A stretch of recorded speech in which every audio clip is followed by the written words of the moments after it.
Well, go ahead, dude. Well, welcome back to another episode of Chasin Tales, episode 18. We have a couple things to talk about this week.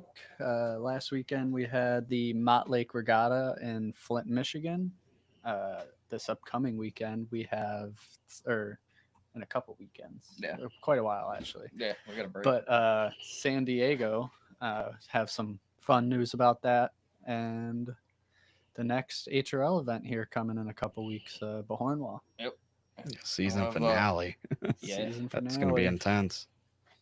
yeah. I know it's like we said pretty much all year, especially at the beginning, but it turned out exactly how I expected. Most classes, nothing's determined yet. Yeah. Yeah, it's kind of wild how tight it was. I mean, you go from Tonawanda, the top two boats in H350, number 1 and 2, did not make the final. But yet everybody in that final that could have made up points did not. Yeah. That's crazy. That's like unheard of. Yeah. The guys that finished second or third in the consies wound up making more points than the guys that made the final running third in points. Yep. That's kind of unreal. But Yeah. it's going to be I think Paul exciting Barber for made sure. up points though. Yeah, he did. He did make up some points. He's excited. He cut that boat apart again. We were just talking today. I'm like, what's wrong with you, man? You just love the itch. we gotta get him and John Neblecki to hang out, man. Yeah, definitely. We That'd could be- probably hear some stories here, what changes make on the boats and stuff. Yeah, right. Let our viewers learn some of that. Yeah. Well, So anyway, it was the second year at Mott Lake. So what'd you guys think? Things run smooth. Got things to improve on. What you got? It went smooth for the most part. We had a couple hiccups on Saturday, and it was on our side and the park side, and both sides worked through it fairly quickly. And obviously, can't change the wind. That was pretty heavy on Saturday and Sunday, but nothing we can't handle. We've driven in definite worse. I mean, comparing it to the weekend before in Tonawanda, that was some smooth sailing for me. Ain't that wild how that works sometimes? Oh yeah. I always said that when we raced HRL, and then you go to some of the APPA and board races, and they'd be like, "Oh, we can't run." I'm like, "What? This is like a mill pond compared to what we just Right. came from." Oh yeah. Joe Les was just sitting there smiling. He's like, "This is light work." Yeah. We got a little lucky too. The wind was not perfectly, but pretty across the course, to where it was really you're only going right into it, exiting the one turn, which it was weird. The front stretch was pretty protected from the wind, and the back stretch was definitely not. So the water on both sides of the course was way different. Okay. It was weird. They weren't big waves, but they were. I think just because of how strong the wind was, there was like little mini white caps on the back stretch, and then the front stretch was pretty smooth for the most part. It was just a little more breezy on the front stretch. But yeah, all around, it's like I said this week, and I don't know, some people that drove might think I'm crazy, but the way that with the kind of the longer straightaways and the relatively tight turns, that course is like the closest thing to Valleyfield without going to Valleyfield, in my opinion. Doesn't have the crazy water and the really tight race course and turn 2, but just in terms of the shape of the course, it's fairly similar. Had really shallow turns, like that first the distance from the entrance and the exit pin to the apex is not very big, so it was fun. I think for guys that run HRL, it's a course that you can actually go get some stuff figured out for the courses that we're running, the shorter, tighter courses. So I don't know. Hopefully we can grow it in the coming years. It went fairly well, and I know the parks were really happy about the turnout. And as boat racers, I think we know that we want to get more boats than we had. So the fact that they're already happy with boat count's a good sign. Yeah, And, definitely. See what we can do. I wonder if I locked my truck. Oh, that's a great thing. Probably not. Should also pull your mic towards your face. Are we recording? Yeah, we're live. Oh, That's definitely gonna get talked about. It's 10 minutes in already. I didn't Or know. we're I thought you 5, guys 'cause were we tried waiting to for me.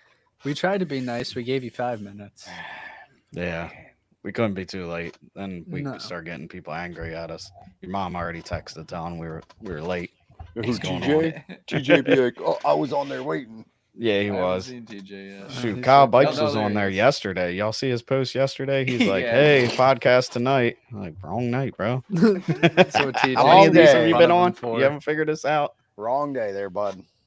But yeah, Bob was telling we talked the other day about Mott Lake and 350s, and said a lot of guys ran pretty good. Yeah. It's interesting to see Bobby King drive the 300 and let his dad drive his boat. I'm like, how'd that work out? If my dad was driving my boat, I'd be like, you better not break this thing. You know how much I work I was put gonna into this say- thing? I told Kyle this weekend. I don't know if I've ever really heard of that happening too often, where the son is driving or the dad is driving for the son. Yeah. It's usually That's- always the other way. Yeah. Yep. The They only put on a time good it show, happened though. with me was when I failed the breathalyzer. Whoops. Yeah, no, they put on a good show. 350s were fun to watch. I got to give a shout out to Kyle Johnson, dude. That thing's so fun to watch run. It's Scary. it's scary, man. That thing is so close, but oh man, he has a blast, and he has no fear driving that thing. Thing's That's fast awesome. too. He might have got a Yeah. little bit. Sunday they started taping like bars to the front of the top Yeah. of the decks. Just Caught to his attention a little bit. give it a little bit. I think Bob might have, because actually at one point Bob's like, dude, that was insane. Yeah, That was a if Bob's little telling much. you, if Bob's telling you it's a little much, then it's probably true. Yeah. Yeah, that boat's wide. Always has been. I think it's got one of the widest air traps out there. And it's always run like that, just loose. And Mark Johnson Yeah. had a handle on it, obviously, Yeah. back in the day. And I'm sure You Kyle's know- going to get used to it. It was something with the water too. I mean, there's a few 350s that were just hanging it out there. You had Joe Less. He only got the run on Saturday until he threw a blade, and then after that, he found out that his engine rails dropped too. So he was out. But he was hanging it out there. It was just floating. The crazy thing is, he was during the warm up. He was like half throttle, and the thing was still just hanging, like just going half throttle. I'm like, what? And that is weird. Bobby King in the H300. That's the best attitude I've probably ever seen that boat. It was level.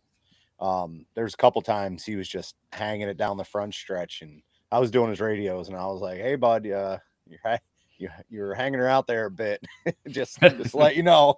But no, it was the best attitude I've seen it. I know Ray's been making some changes to it, and it looks like it's coming around really good. But that was pretty impressive. And then yeah, Kyle Johnson, it's like every front stretch, man, just nothing was touching the water every time. A couple times that right sponson popped up a little higher than normal, and I'm like, oh, it came back down. Okay. But yeah, that was pretty cool to watch. Little different doing radios. Yeah. I'm not a big radio guy, but You didn't do Kyle's, did you? I didn't do Kyle's. Good. He Nope. can't handle that. He's too Nope. much talking, he says. Yeah, Or Bob- Austin's. Bobby King didn't mind it. Yeah, he must be used to it. Well, you do remember he just got out of Unlimited, and Yeah, what that's we true. heard is they don't stop talking. So you That's fit true. right in. Oh, Jimmy King said next time he's driving, I'm at a race, he wants me to do his radio. So There you go. Damn, you got a promotion. yeah, I know. King. I'm like I told Bobby King, I was like, man, this is relaxing. Yeah, On the radio, he's like, thank you, and I'm like, no, you had the hard job, you had the hard part, I had the easy job. I was up there all relaxed. I'm like There this you're is cool. sitting in your circle. I made a circle in the sand for him. Told him he had to stay. Oh my. How'd that work? Not very good. Yeah. Last about 5 seconds. 5 seconds. Yeah. Yeah. And then he started making a circle of the circle. Circle of the circle. Might have made a triangle actually. Yeah. So yeah, Mott Lake's a cool race, man. They we got to try to get some out of region boats to go there, but I think in a sense we also have to try to get region boats to go out of our region. It goes both ways, not just one way. But it would be cool to possibly get the skiffs there next year. I think you get 6 to 10 skiffs on the water. The fans would like that. And I was talking to Kyle yesterday, and I was like, maybe we can get those rubber duck boats, the inflatables or whatever you call them. Thunder, Yeah. Thunder ducks. something. That'd be I don't cool. remember what they were called. I forget what the actual Thunder I don't know. Crafts. I don't know. Thundercats. Thundercats. Something like that. Thundercats. Yeah. Yeah, those I Those rode. are I raced in one of catamarans. those one time. They were pretty awesome. But you get skiffs, get those. Get some more boats there. Now, what do you think the potential of this course is? Obviously, everyone used to like going to Pontiac and Waterford. Like, what do you think the potential is this compared to Pontiac Lake? So it's not as wide because it's narrow, right? But I mean, you can only fit about 5 350s. I think you could probably fit 6, but they got to do something with that starting line. They got to. Yeah. The starting line was kind of funneling everyone in and acting a little crazy, but that's very fixable. It's not a wide course, but I think you can make it a challenging course to where, like you have a tight turn at one end and a little bit bigger turn at the other. But it didn't matter how hard that wind blew. The water was smooth. Well, I mean, it wasn't like smooth, but it wasn't bad at any point. I mean, yeah, you I mean, the the little wind rollers was on the backstretch that you're driving over top of, so it didn't matter. the wind was blowing 10 to 15 miles an hour, and it was raceable. Yeah. So yeah, and that was coming down the front stretch. Sometimes it would change to a little diagonal or side wind, but it was runnable the whole weekend. I think the race course has potential. I know people like their certified course records, but I don't. Sometimes you got to have the race for the fans, right? Exactly, and that's what that race is. Yeah, that's more a builder for the fans. I mean, I think so. I mean, you have a park and you have fans that are excited for it. Second year race. I looked up there. There's probably 400 people standing on thing. I know it's not a lot to some races, but for a new race, that's pretty cool that the parks liked it. So hopefully we can grow it for next year. We gotta work together. We gotta try to get boats to come, more participation per class. National Mods showed up. I mean, I know a couple broke, but they had a decent amount. 350s had decent amount. 2.5 stocks had decent amount. 0 1-liter mods. I don't know where all the 1-liter mods in Region 6 went. I don't know if they sold. They moved out west. I have no clue. But like, come on, guys, get it. 1-liter mods. You should be strong in Region 6. There was none there. Were they all at Topo? Yeah. Does that and Mellowick blew up against Topo? Well, I know Chris Rich was at Topo, but I don't know if Chris Rich was actually racing there or not. So, from what I heard, was Scott Mellowick. I forget what race it was. He blew up his motor pretty good. Or Rocky Fork. Yeah. He blew his motor up pretty good and doesn't have another one ready. So it would have been Bowser and Ritz, 2 boats. It's a jet ski engine. Just go buy a jet ski and take the engine out and put it in the boat. Yeah, if only it was that easy. That's what the idea was behind it. Yeah, and then you have to machine the head, you have to machine the block, you have to move the cylinders, you have to move the domes to get more power, and do all this fancy stuff. And now build some big ass. Now you can go buy a car for the price of a 1-liter mod engine. That's gotten out of hand. Yeah, I hate to interrupt, but we do have our special guest waiting here. I think we should go ahead and bring him in. We can touch on Mott again. Yeah, later. No problem. Sounds good. Yeah. Let's get him on. We don't want to keep him waiting. Yeah, he might do a shoey on us. No. Mathis. What's up, buddy? Thank you. Hey guys, how's it going? How's it going, man? Good. How are you? Yeah, we're doing good. How's it up there in Valleyfield? You can hear me well? Yeah. Yep. Gotcha. Awesome. It's pretty well in Valleyfield. I mean, weather's fine. Weather's nice. Pretty chill. So yeah. No flooding for you? No, not me, but Patrick House got flooded, so I kind of went to help him yesterday. Oh wow. Okay. Man, that's kind of crazy. You guys don't get storms like that often, do you? No, not at all. I mean, it was the first time that I saw like flooding everywhere in Valleyfield. I mean, I was outside of town for the weekend, and I came back, and every house on like some streets were like the whole basement outside. So it was something, yeah. That's wow. Damn weather. Yeah. So you're just coming off a big win at Tonawanda, pulling off the final there. drinking out of your shoe again. Yeah. I think that's my signature move now. I like it. I got it. You're gonna keep It's that one definitely because I ain't doing it. So Tonawanda must be one of your favorite races because that's 2 years in a row you won there. Yeah, I mean, it was my first time racing in Tonawanda last year, even though I started in 2019. Owen ran in 2019 in Tonawanda, so I didn't know what to expect last year because I heard it was rough, and I've never really raced like rough courses like Brockville. Never raced there before 2022, so I didn't know really what to expect. But I mean, it's rough, but it's not like Sorel or Brockville. I mean, it's like I often say, I feel like it's more like small waves instead of like huge rollers like Sorel and Brockville. So I like it. I mean, it's fun. It has a little bit of a challenge for the driver. So yeah, I love it. Can't make it too easy. No, exactly.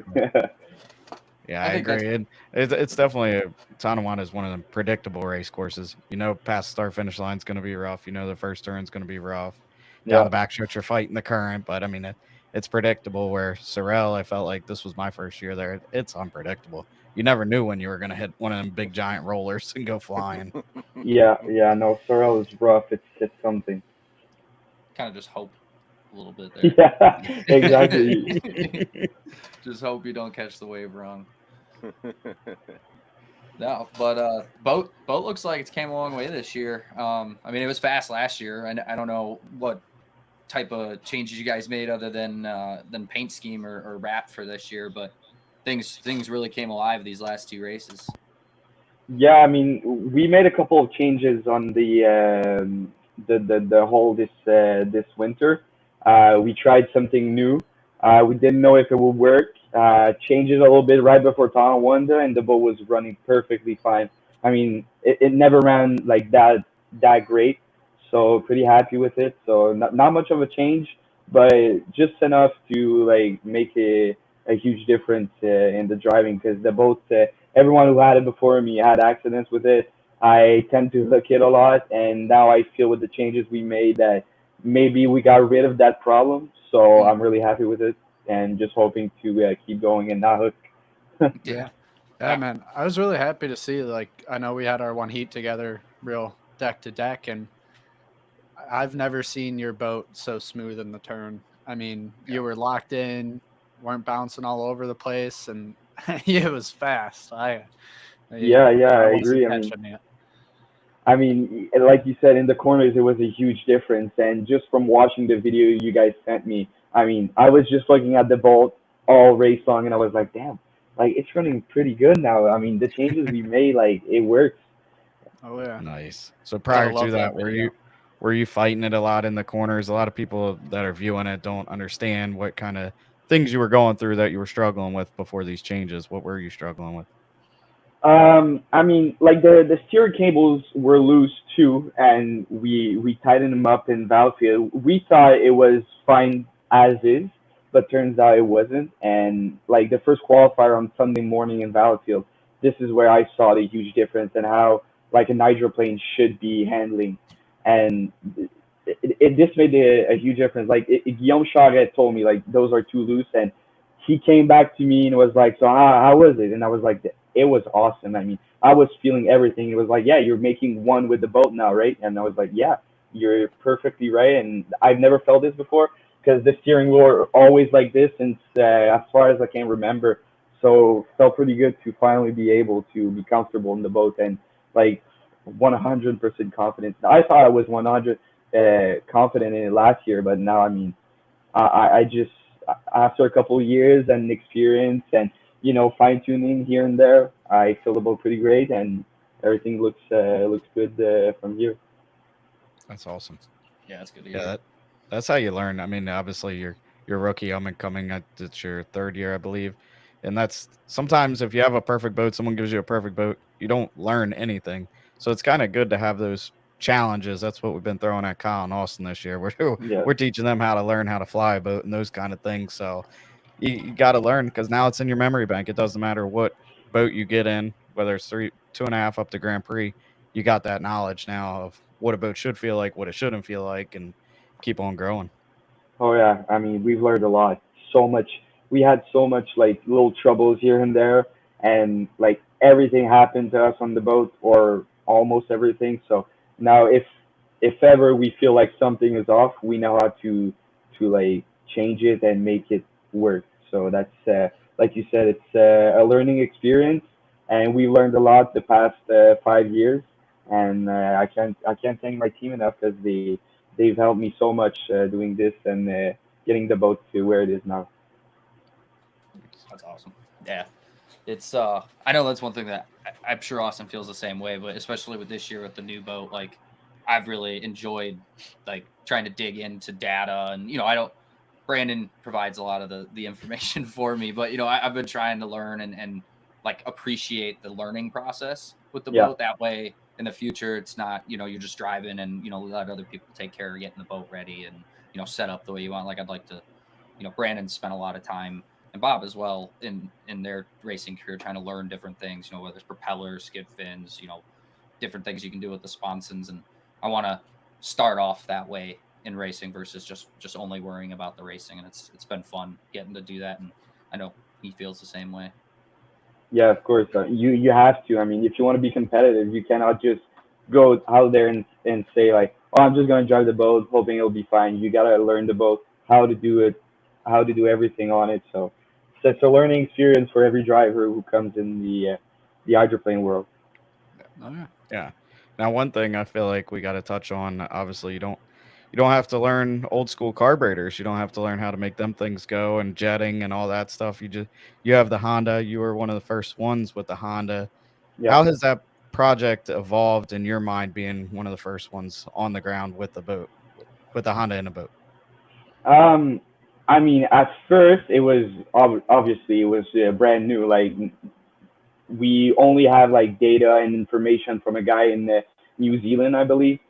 So we kind of knew how to do it, but at the same time, we started from scratch, and like like you said, we don't have to worry about like the jetting of the carburetor and things like this. And I know almost nothing to like mechanic, so the Honda is pretty good for me. But my crew chief, like he knows what he's doing. He knows how to do it. But for me, it's like I've never learned those things. So the fact that I get the Honda that only need to worry about the gearing and the propeller and stuff around the motor, like, but it feels pretty good and gives me a little bit of gives us a little bit of a rest to just focus on the gearing and finding the right setup. But I mean, the project evolved like really good. We went testing so much. Like last year, I think we were testing 2 to 3 times a week and trying like every propeller with every gear and tried to find every like competitive edge we could. And it started showing last year in Battlefield, and obviously we won Tonawanda and Baharnwa. So we're kind of trying to keep going that way because now we've learned not everything on the Honda, but I feel like every little problem we could have with it, we know how to solve it fast and easy. So yeah, we're pretty happy with how the project is evolving, especially with all those guys buying the motor. It's I think it's the Honda has a bright future in the league. It's the future of the 2.5 class, and I'm just hoping that it keeps going that well. Definitely, we agree. Yeah. No, Bob, your mic's muted, Bob. Man. There you go. Who touched my damn So, button? so what do you think the future for 2.5 should be? Do you think they should make just a Honda class and in the F class and then the S be for Ford, or do you want Fords and Hondas to still stay mixed? I mean, I'm I don't know. I'm pretty split in this decision because I think running the Ford is still competitive with the Honda, but we at some point we gotta have like a change that everyone I think should go with the Honda in the near future. But I don't know if splitting the Honda and the Ford will be beneficial because maybe some people will just keep their Ford, and the day that maybe I don't it might not happen, but maybe HRL one day will say, okay, we only accept the Honda.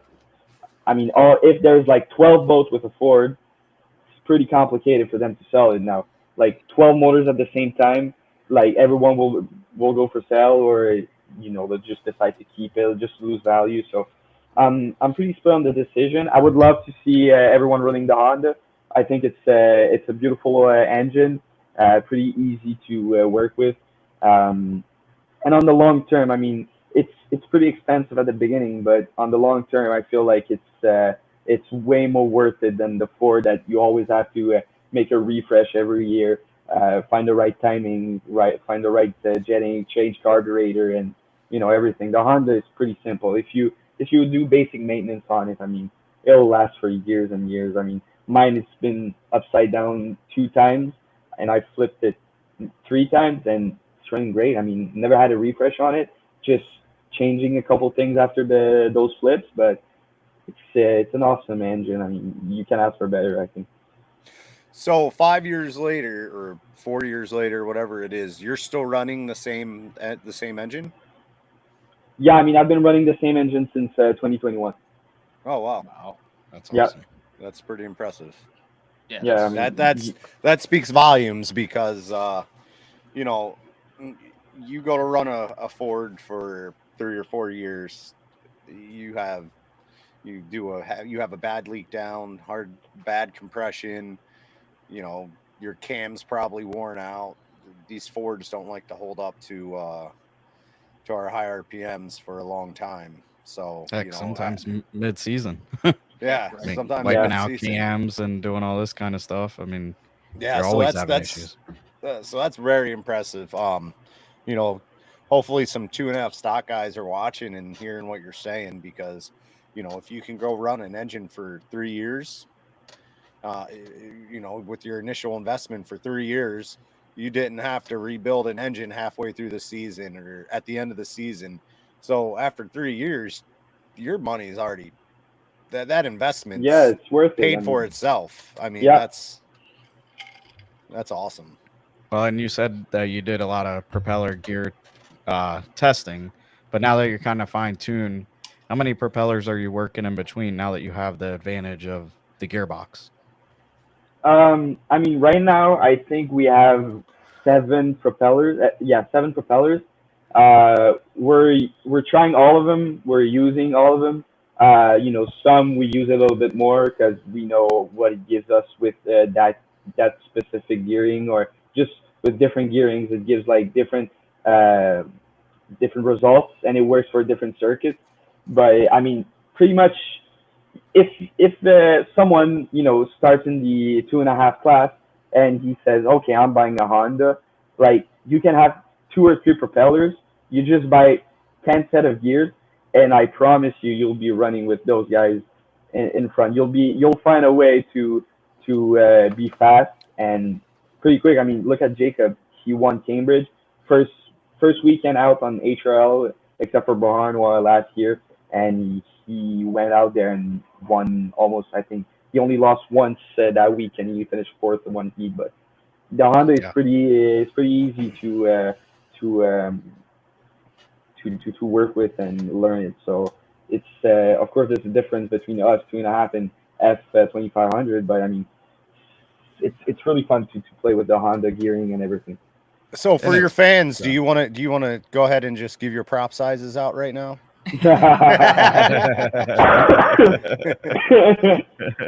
No, no, no. I'll keep it for myself. I thought you'd do it for the fans. So Yeah, of course. So one question I think a couple people might have, being Honda being the new engine and Ford being around for so long and have been being worked on for so long, and obviously guys like John Shaw with Al Thompson, they've worked for years to get that boat as fast as it is and that Ford as fast as it is.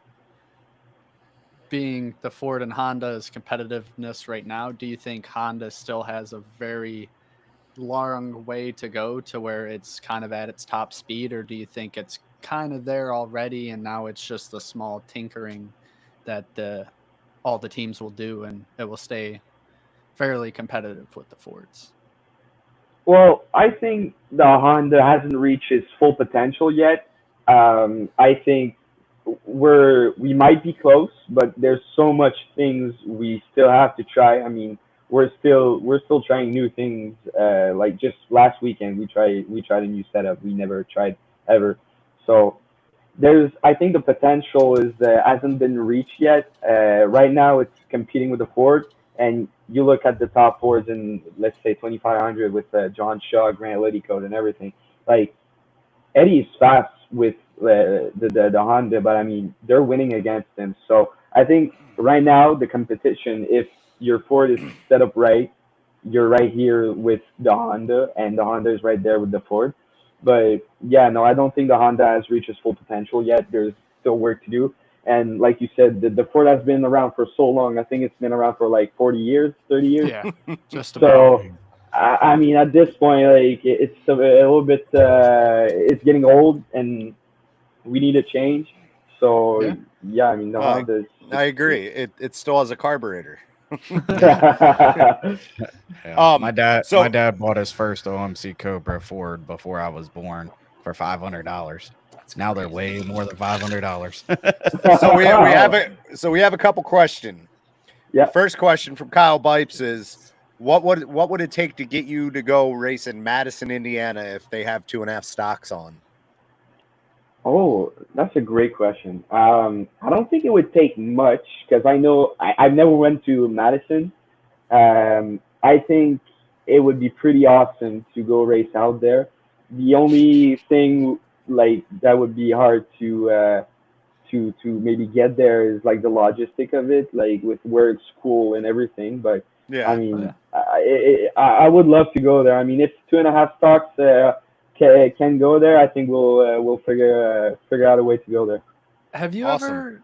ever seen Unlimited's run in person? Once in Detroit 5 years ago. Okay. So yeah, I don't know much about Unlimited. Like Patrick drove one, I think in 2019, and I've never saw him actually in it, but I've only seen it once in Detroit. Okay. It's crazy. I mean, Detroit's kind of the same.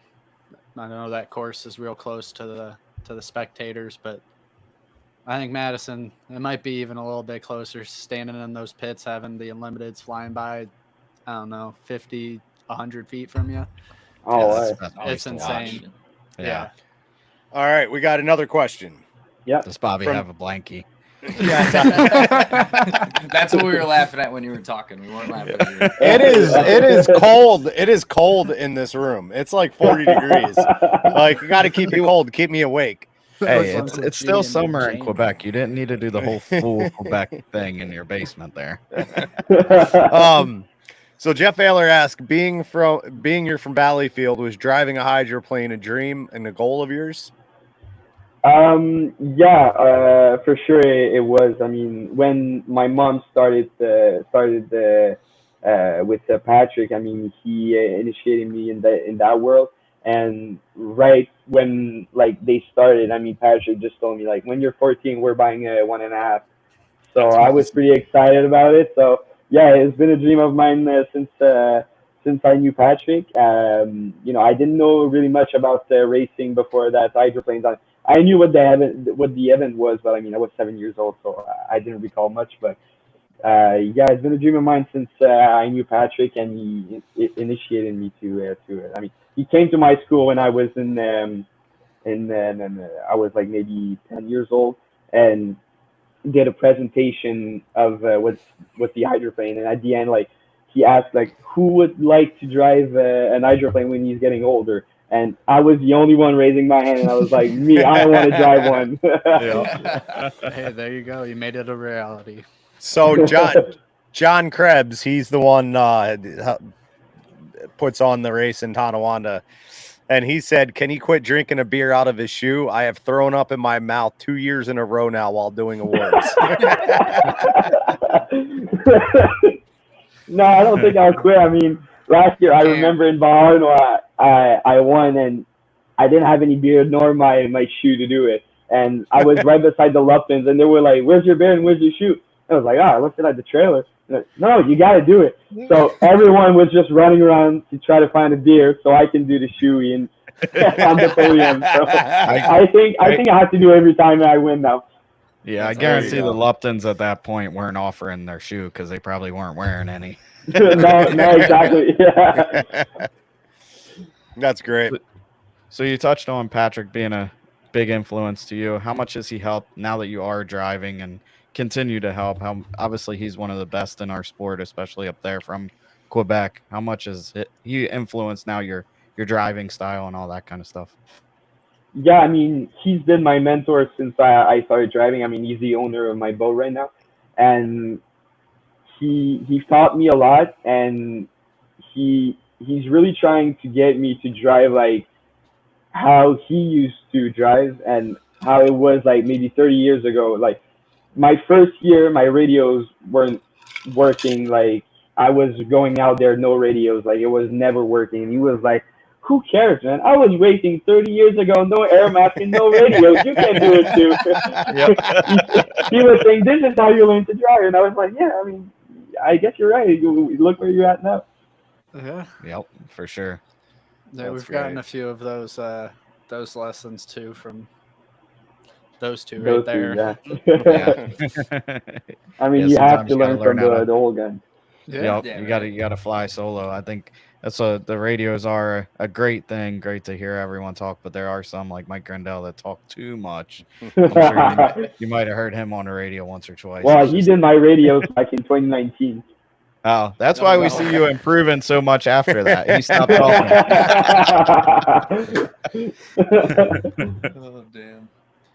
No, it's like you said, it's cool like that you have I feel like a lot of us young guys, us, Eddie, Kenny Brody, Jacob Hanol, like a lot of the young guys, everybody's kind of got a mentor in whether they're still racing or they've raced in the past that like Dan said in his interview that came out on Hydro. By the way, that was the coolest intro to an interview I've Yeah, ever seen. it was awesome. That was so funny. I forgot I was going to ride my scooter Right. in here to start the We- podcast. It's he mentioned that he sees things that Eddie does and when he drives that he did and that he's discussed with Eddie and kind of taught Eddie. And I haven't in my memory I don't remember much of Patrick driving, but I would be willing to bet there's things for sure that you do that he's taught you and that really emulate his driving. And it's cool. Me and Austin kind of got two guys to very different driving styles to learn from. And I think I might take a little bit more of Bob's side, but Yeah. definitely, Just a little yeah. bit. yeah, definitely learned a lot from both of them. And it's cool getting to see them still race and you with Patrick driving the 350 to see that like they're still learning things even at 20, 25, 30 years of racing. So it's just cool to always have something to look up to and Yeah, things to learn every time there's a boat out on the course. Yeah, Yeah. you never ever stop learning. Each time you go out, you'll probably you might not even notice it, but you learn it a little bit each time you leave that dock and then come back. So yeah, I think yeah. that's No, I think it's great to have a mentor. Like for us young guys, I mean, if you get into the sport and you don't have a mentor or you don't know what you're doing, and you're just going out there all alone, I mean, it's gonna take a long time for you to learn. I mean, you're gonna learn that the hard way, but it'll take a little bit longer, and maybe you will not be prepared for certain situations, or just don't know how to do timing runs. So, just having a mentor helped me a lot. And Patrick, each time before going to water, I talk with him, and he gives me a couple tips like, look out for this, you should do this, and after the race, I just give him feedbacks and okay, we'll change maybe this if you felt like it was going this way. So it's really fun to have him around, and really it's a reassuring presence for sure. Yeah. Yeah. And what's cool, what I think is really cool about boat racing is even not everybody that joins the sport has family history in the sport and somebody, involved still that they can kind of go to. But if you're new to the sport, young, old, it doesn't matter. Go up to people you're competing with Yeah, and talk to them about things. Like I come up and try to talk to the guys that I'm racing with, after every heat if I can, and just, get a feel for, even if it's just in a social manner, it makes the sport more fun to have camaraderie with your competitors. And we different, I've had talks with you after races about what I saw and what you saw, and me and Benoit have had discussions after heats, and I think that's a good thing for anybody to do, is don't just go at it by yourself. There's a lot of different angles to learn things from, and sometimes you need other people's perspective to help you with that. It's a lot of Yeah, things totally. to learn. And I know this weekend in Mott Lake, a new driver, Matt Cush, driving actually Brandon and Carson's old boat, asked me to take over the wheel for a heat to just figure out stuff about the boat that maybe he wasn't feeling or didn't know what he was feeling because he's never driven before. And I was able to give him some input, and he found out that we could change his race pack and he could get data off of it. So I can That's only always see it helpful. getting better from here. And Yep. I that's one thing that's kind of always been weird with boat racing, and like some people really keep their secrets and their information really tight to their chest, but I think sharing information can only be better for the sport. And I know when we get out there racing deck to deck with Matisse or anyone, I have a lot more fun than when we're just out running out front and getting chased. Yeah, Yeah, exactly. or just running in rough water chasing other. Yeah, I do a lot of that. Been there. Yeah, I figured Austin after the final in Tonawanda would have learned his lesson about not getting his nose up there for the start, but first qualifier in Mott Lake didn't Hey, do it. I was there. Hey man, with the it boats that took you didn't like three jump. final. Yeah, it took you like 3 finals in Oh, HRL to learn that shit me? too last year. Whoa, Yeah, whoa, whoa! I I already believe, told him. I believe already told last him. year in Tonawanda he lost his lane. I did it in Yep, Tonawanda yep, and Bohorno. yep. I told Austin after the Tonawanda final, I was like, look, I did the same thing last year. Don't take 2 races to learn it. Because Nope, I did nope. the exact same thing in Bohorno. I wasn't late to the start. I was right That's on the start with Dennis. Just Kreitzer so happened to jump and be a full There you booster go. tail in front of Yeah, us, so I kind of yeah. lost a lane. Optical illusions. Yeah, right. Exact technicalities. It's my favorite word. So Matisse, what do you think's next for your career? Are you sticking with 2.5, or well, hopefully up to 2,500 with the switch up with that, or do you ever see going to 350 or Grand Prix in your future?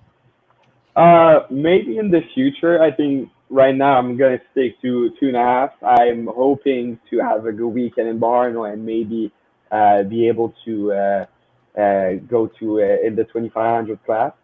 I mean, of course, I would like to have a Hydro 350 in the future. I'm a firm believer of going step by step. So really start like in 2.5 and then 2,500 and then Hydro, and just working up the ladder. And I would like to do it in the future. We'll see. We'll see how it goes. I don't know if it's gonna be in the near future or like a couple of years from now, but yeah, I would hope to upgrade classes someday. There you go. Well, all you got to do is step on Patrick's foot and injure him, and then be like, hey, I'm here. I can drive the red boat. Does the red boat have a name? Sorry. Game Game on. on. Yeah, game on. Game on. Okay. Okay. I couldn't think of it that quick. I mean, I know what it is, but I was like, red boat nails it. Bob, Jamie said Bobby taught his brothers how to dive for slings. Yeah. Did we tell you about that, Brandon? No. No, before Austin's final, I got the boat off the crane, took the sling off, set it on the deck, and then pushed it off and let the waves bring it back in while I grabbed him on the boat and brought him out. When I brought him out, the boat had spun the other way, I think, and the sling was on the other side. I didn't grab it. He started to take off, and I'm sitting behind the boat like, no, I'm dude. not looking in my mirrors. No, I doubt I was even in the mirrors. I watched it fall off the back, and I was like, looked immediately Did I back. see I'm that? like, where am I behind? Ray Lynn was sitting there laughing his ass off. Oh, Bobby my King gosh. laughing. But after the race was over, we got the divers over there. It was too murky, so they weren't really able to help. They were kind of just feeling around. But me and Bob went at it for about a half hour, just diving and scraping along the bottom, and we found that thing. Nice. Yeah, Yeah. I bet that thing went about 2 foot deep, as heavy as them HRL slings are.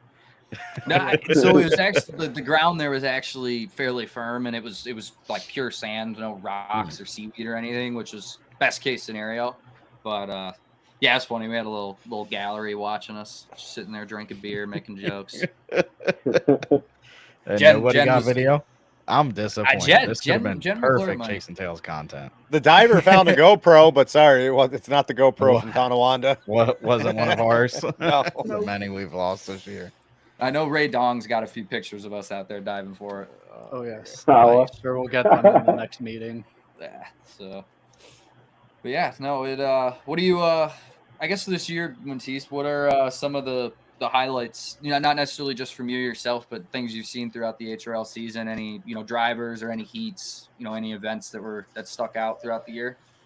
I mean, there's the obvious one, the GPA challenge. I mean, it's really awesome to see like the Grand Prix just like joining for like a championship and having like a huge prize at the end. So the competition was like really hard, and it was an awesome show to watch. So I think that was pretty much the highlight of the year. And I mean, every class I feel like has their own competition this year. Every championship are pretty tight, and everyone seems to be able to win some heats or some finals here and there. So I think we're in the right way to have the most competitive hydroplane league in the world. So yeah, that would be the highlight of the year. Nice. Yeah, I agree. I totally agree. Yeah, we touched on that before you got on. That like I think other than like Skiff and like even GP still kind of within reach. I mean, Ken would kind of need to make some mistakes, but like I think other than that, every championship is still undecided. Jacob's pretty far out of reach as well. Yeah. But like the second and third spot in 2.5 Very stock is very tight. 2500 is very tight. I'm sure 350 is the same. The whole thing in 350s really close. Grand Yeah. Prix, I believe, is pretty close, and Skiff as well. So it's like you said, they have a recipe or a formula of competition that's working really well. It's keeping the show, kind of the plot, the battle going throughout the whole season, all the way through the last race. And Cornwall last year was real fun. We got to see a couple, 350. The championship wasn't even decided until the final heat. Yeah. That's It wasn't. It actually wasn't decided until the inspection. Yeah. Sore subject. But I had to say it. I mean, come on. Whether you agree with it or the outcome or not, but I just had to say it. But as a race organization, having a championship come down to the final heat out of however many heats 350s ran for the whole year or in any class, like that's the goal. That's exactly what you want to see. Yeah, that's what's going to make the show the best and keep people watching until the very end. and this is what the fans want. I mean, HRL has been putting the work this year to like really like on the social media. I mean, me and Brandon are in the marketing committee, and like they've put in the work to really increase our viewership, and the stream is so much better than it was. I mean, everyone that I talk to loves it. So if you have like tight races, good promotion, and great live stream, I mean, not much can go wrong, and we'll just be improving from like the years coming. So it's really exciting to see it developing this way. Definitely, yeah. I think it's been cool. Like you said, we've been in that marketing deal, and just seeing the work from inside has been incredible. Seeing the effort that everyone's putting through. I mean, JP just sent me a bunch of footage that we were going to use throughout, and then I talked with Brian about how can we use it. But the amount of good clips that they have, just clips, can last all winter for sure. And I mean, the proof is about to be in the pudding here. And I think over the winter, once everyone digresses from the season, you're going to see the HRL, Facebook, Instagram, all that just blow up this winter because there is so much good content that they gathered from onboards, drones, from the shorelines, multiple camera shots. It's going to get pretty intense, and I hope everyone's ready for the ride because I think it's going to be great next year too. Yeah, definitely will. I mean, we've talked about it in one of the meetings that our biggest issues was in the winter we didn't have any like footage, any content to post. So it was just like, oh, we have a huge summer, everyone follows it, and then in the winter it just like goes down. Nobody like even knows hydroplanes still exist in the winter. So just the fact that we can still put up clips during the that season, I mean, it's awesome, and it just be beneficial for the sport. Yeah, definitely. And we've seen it with TKO and just trying to do it daily, trying to be in routine. It's hard because everybody's got jobs and all that kind of stuff. But as teams listen to this, post content, I mean, pictures of whatever you're doing that day on the boat, it may seem silly to you, but to the people that are looking at it or seeing it on TikTok, Instagram, Facebook, they think it's cool. It could be just a nut in a bolt you're putting together, and they think it's the coolest thing in the world. Social media is kind of wild, but you got to be along for that ride. And if we all do it, like we've talked in this marketing meeting, that the more of us that do it, the more our sport's going to grow. And like we said, we got a good foundation here, got a lot of people working that are pushing it in the right direction, and it's going to be pretty interesting to see how we grow through the winter and in the spring next year. Yeah, Agree. really Yeah. interesting.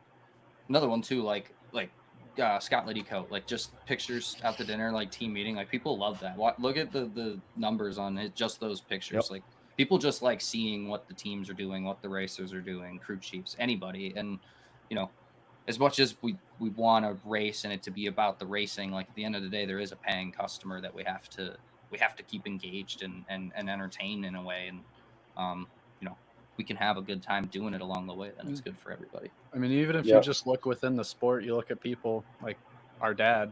I mean, he has never driven a race boat in his life, as much as we have pushed him to.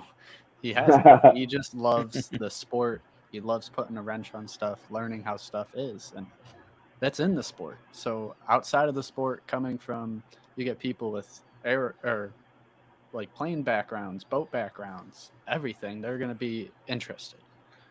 I mean, with the Yeah. Fords, as old as they are, all the stock or sprint cars or whatever little dirt tracks, they still run them, and Yeah. they're probably interested to see that the engines that they're running in their little cars are being put in boats that race 100-mile an hour over water, which they didn't even know probably happened. Yeah, and I think that's again the Ford versus Honda thing, like we talked about, maybe splitting the class to where it's just Honda Ford. I actually think it is more of a marketing deal than we know Yeah. about. I mean, when we post Ford versus Honda, man, it fires people up. Just like if it was Ford versus Oh my Chevy, oh my God. God, it'd be great. But we're throwing Honda in there. But I mean, it's good. You need that in sports, and I think that's why like IndyCar shines, NASCAR shines. You have different manufacturers, so it's not a terrible thing. I think Cambridge, everyone had that knee jerk reactions. Hondas were too fast, but now we're seeing they're actually pretty competitive, and I think it's good for the sport's future, at least for the near future, until the transition to full Honda power and everyone has pretty much the same engine from there on out.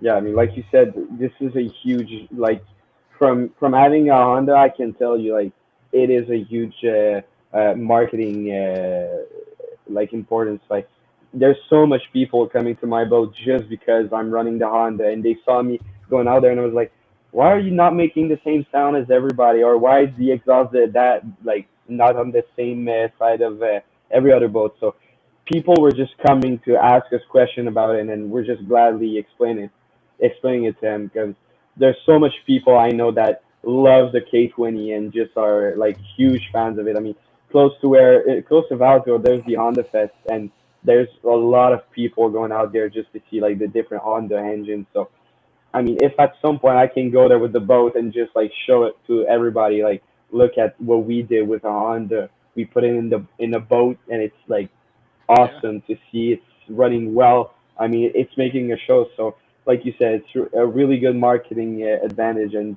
we got to use it. Yeah. For Just sure. like I was saying with the Fords, with the other cars, I mean, think about how many Honda tuners there are out there that have been putting them in drag cars or any drift cars, anything, and Yeah, now they see them in a boat. So just like the following a Ford has, a Honda will have a Mazda or whatever. The more we have, I think, the more little niche clicks you'll get of different engines and just different fans. yep. No, I agree. I have those rapid questions ready if you guys want to do that. Oh, want to do Oh, the rapid You wanna do fire? that? All right, this is Yeah, the we rapid can do it fire all. questions. All right, It's let's do just it. a bunch of questions, and you got to answer them. All right. All right. Favorite driver of any sport? Ooh, any sport. Um, I mean, you know what? I'll go with Daniel Ricciardo just because of the shoes. Nice. This is where I All got it right. from. So Heck yeah. yeah, I love it. All right. Coffee or beer? beer all the way. All right. What is your favorite race? It's not there anymore, but Saint Félicien. Okay. Okay. Rock and roll or country music? I don't really like neither, but I'll say rock and roll. All right. If you were in the Olympics, would you do pole vaulting or breakdancing? What's pole vaulting? It's where you run with a pole and jump over Ah, another okay. other pole. Yeah, pole vaulting, I think. I don't know. I Shaw think you could might teach have been you. able to beat that Australian breakdancer. Yeah, right. Yeah. All right. If it's windy at a race, are you going to play it safe or send it? Just send it, come on. Probably send it. I mean, with all the accidents I've had, send it. You've sent it a few times there, bud. All right. Pizza or chicken wings? Chicken wings. Coors Good Light man. or Labatt Blue? Labatt Blue. All right. I hate Coors Light. All right. Do you like big turns or tight turns on a race course? For competitiveness, I'd say small turns. Okay. If your prop's stuck on the boat, how do you get it off? Hammer. Where? Well, on the shaft, of course. There you go. All right. Formula One or NASCAR? Formula One. All right. And this is the last one. Does your shoe change the way the beer tastes? No, not at all. Surprisingly, not at all. I mean, if you pour it right before you drink it, it tastes like beers and it tastes good. Just don't let it sit there for a while, Yeah. right? No, exactly. Make sure it's a cold beer too. Yeah. Oh man. Yeah, you That's have great. to because the shoe is still hot after the race, and sometimes it was wet because I was thrown in the water. So you got to make sure it's cold. So you got a little bit of the Niagara River water mixed in with the beer mixed in with your shoe. Yeah, I don't know if I would do it in Cambridge though. Like it's salt water, so Yeah. No, you don't want to I drink wouldn't. that. No, You don't want for to drink sure. that. so You I'll drank it a probably. few times accidentally. Man, you I drink wouldn't. that water at Cambridge, you go to put your shoe on the next day, you might have an extra toe growing there. If you do, let Brandon know he's looking for one. Yeah, I'm looking. Brandon's headed there right now to drink that water. Yeah. You mean to tell me that works? Jesus. Oh my!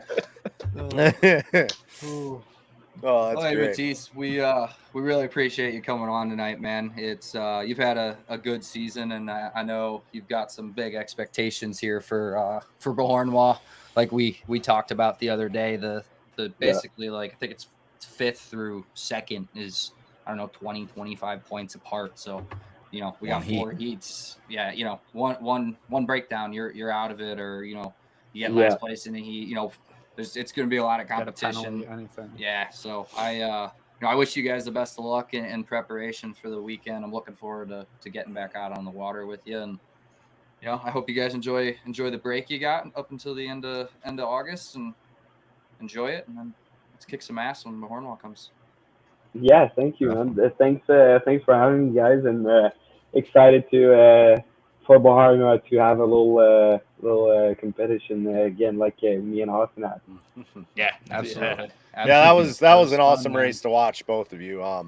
You raced really clean, and he was stuffing it in there, trying to get past you, and it was a really cool heat to watch. Yeah, and it was was a fun lot of to fun. race it. So, Cool, all right, man. well, we appreciate it, and I'm sure we'll have you on again, definitely. Yeah, of course. I mean, anytime.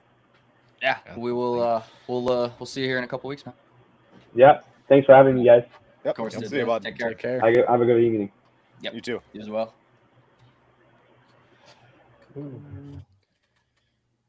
There we go. Man, Matisse is a fun kid to race against, man. Yeah. Fun kid to be around. Yeah, I love the 2.5 class. Eddie told us about it when he said like that was the one thing, and not that the 2500 class and the 2.5 class don't interact, but like that was one thing that he was gonna miss about the 2.5 class is everybody's kind of new or relatively new and has that very fun, positive outlook to racing, and everybody's just trying to get better, and it's cool to be able to while competing against each other, lean on each other, have fun. One of the most fun times I have at the races every year is waiting backstage for driver intros before at Valleyfield. We always have a good combo, like the whole class is there, and it's a good time. Then you Yeah, have for the sure. F guys who just stand alone and don't talk to each other. Yeah, they start to hate each other by that Right. point. Yeah, Right. right. Oh, that's great. Oh, But yeah, he's an awesome kid. I mean, great ambassador for the sport. Like I said, being in the marketing committee, obviously HRL's seen something in him that he can help the sport grow. And that's Yeah. what we need, obviously, in these leagues that see those opportunities and get the younger kids crowd. Obviously, he's done the Honda thing, and it's really cool. Glad we got to talk to him, learn a little bit more about him. If there's anything we missed, viewers, shoot us a line. We'll get you the answers if you want to know anything. There's a else question from I Mathis. wish I asked him, not part of the rapid fire questions, but would he have gotten the 2.5 stock class if it was a Ford with the carburetor? I mean, that's the type of stuff we need to know. I mean, Yeah. He did yeah, start with the Ford, Kyle and but- Austin don't like the carburetor. Yeah, they're changing jets all the time. Who said I don't like the carburetor? He won't take it apart. I don't. I like I got dude. He's taking it apart and he's put it back together wrong. wrong. Yeah, The every bowl time. on upside down. Remember when he had the bowl on Shout out upside Scott down? Myers. You know what? You know We're what? sorry. Hey, I didn't do all We're that. sorry. I didn't do all that. He Yeah, sent no, a whole no. list of things. I didn't do all that. Yeah, no, we didn't do that. We got that with the boat. That's what happened with that one. Yeah, I mean, but yeah, it's obviously he just said it like it's easy. All you got to think about is gearing. I mean, obviously, if there's a problem with the engine, they're sealed engines. They go back to the manufacturer. Mhm. If rules open up, there's still spec engines and things like that. So it's incredible. It takes that element out of it. I mean, the Grand Prix are pretty much that way. I mean, yes, you can change camshafts and the HRL motors, but pretty much everybody's running the same horsepower. It's just how you use that horsepower. Mhm. Yeah. And that's just so much better for the sport of boat racing. Even you see dirt late models and those things, they're all doing that. NASCAR is pretty much spec. I mean, you got to put it in the driver's hands and then the crew's hands that can set the boat up or things like that. Yeah. Well, like F1's one of the few sports I'd say that don't really run spec, and they're like far from it. But like you see that every 4 or 5 years they have to overhaul their regulations. Yep. And usually it's in with the intent of trying to shake up the competition. And like not that hasn't worked for them. I don't know if that's necessarily. We don't really have the ability to do that. We've got factories and wind tunnels to build engines from scratch basically. But like it speaks to kind of the benefits, like you were saying. Yeah, definitely. And like I said, I think it's great how we got past Cambridge and got into these other courses, and you see Grant and John are back to being competitive or winning. And same with you guys and other 2.5s, Derek Anderson and a couple of others in the S class. It's good that they're not just running away with it, that we still have some time to kind of ease into it. Obviously, the people that want to move to the future are going to get a Honda this winter. I think this winter they're going to see more orders or more people building them. However, it winds up working out as we go to the future. I think you're going to see APBA Inboard have to kind of look into this as well more this year because now they got data. I mean, it's plain and day. You've seen it on every race course you can imagine. And the data's there. People could send race pack data. I mean, I know that a lot of times people are like, oh, what's the dyno sheets? We don't race dynos. Now we have perfect race condition dyno sheets. Just move on. Let's move it forward. And it's going to happen. Well, it's going to happen while we're asleep, but during their day/night. But Australia, their racing organization is deciding today if they go to a new Mazda. Okay.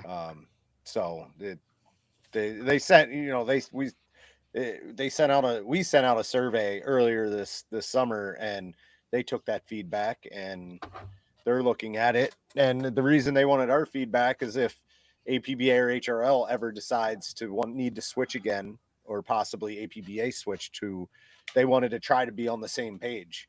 I'm not totally, I should know which Mazda it is, but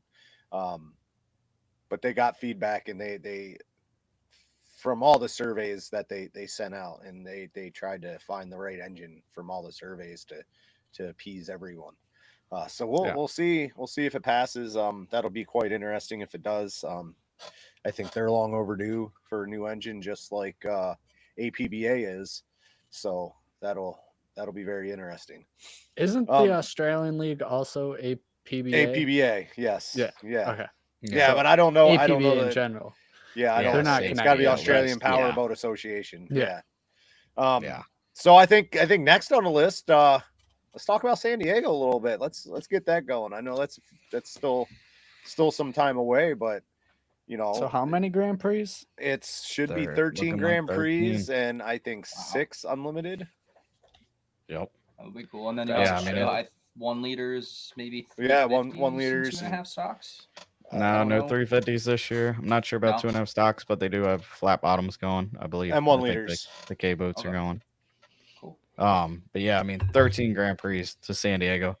This is a race that didn't happen last year. So for them to come back strong with the GPA stepping up and getting all them boats to the races, there's going to be a lot coming from the East Coast out there. I mean, I got the lineup of ones that were committed, and you got Mahan, Rob Hall, Eric. I don't have his last name. Christensen. Eric Christensen, number 8. You got Richards Racing with the 10, Shellhouse with the 12, Hop with the 15. Richards Racing with 17, the 35 should be there.